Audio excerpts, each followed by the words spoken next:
कि मौन धारण किसे कहते हैं। मौन धारण करने के लिए ताकीद है, पर वो मौन नहीं जो हम समझते हैं। प्यार से बोलिए धन गुरु नानक। असल में हमने समझ कुछ और लिया, गुरु कह कुछ और रहा है। एक महापुरुषों के पास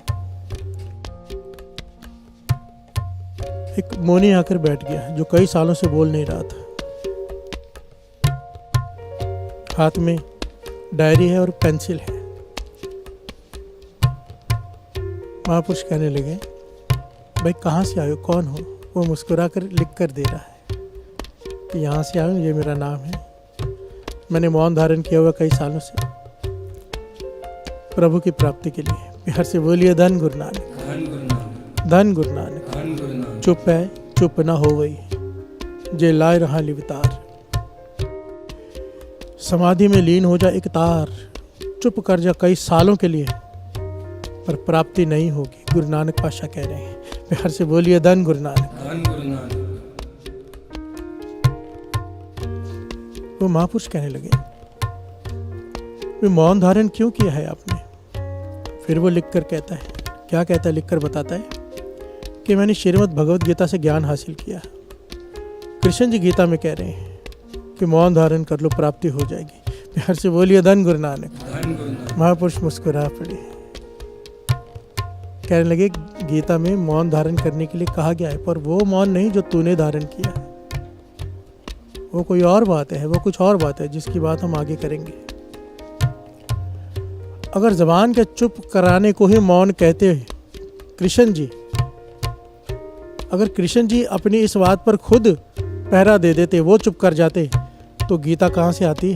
प्यार से बोलिए धन गुरु नानक। धन गुरु नानक। विचार करके देखो, कृष्ण जी ने अर्जुन से बोलकर गीता समझाया ना उसे।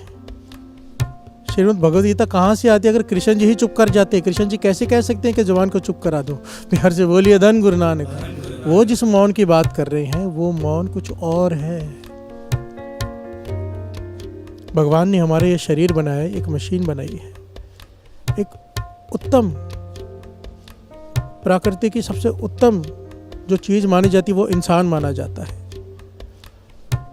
उसके हर पुर्जे की जरूरत है तो उसने बनाया है। प्यार से बोलिए धन गुरु नानक।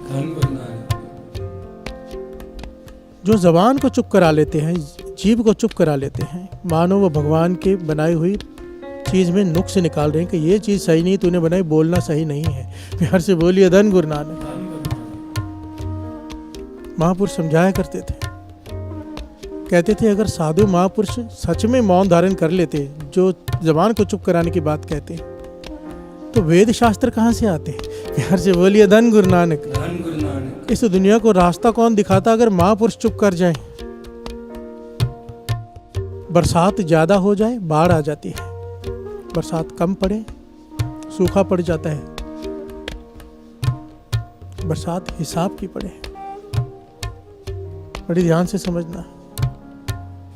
बारिश बहुत ज्यादा हो जाए बाढ़ आ जाती है, बारिश ना पड़े सूखा हो जाता है। दोनों तरफ नुकसान है। बारिश हिसाब की पड़े, हर तरफ हरियाली छा जाती है, सावन छा जाता है। प्यार से बोलिए धन गुरु नानक। ज्यादा बोलेंगे, लड़ाई झगड़े फसाद की जड़ ये जबान। चुप कर जाएंगे, इससे भी फसाद उत्पन्न होते हैं। प्यार से बोलिए धन गुरु नानक। इससे कई पहलू हैं, आगे विचार आएगी, पर जितनी ज़रूरत है उतना बोलना बहुत ज़रूरी है, बहुत ज़रूरी। इसलिए वाणी में चुप करने को पाखंड कहा है। प्यार से बोलिए धन गुरु नानक। धन गुरु नानक।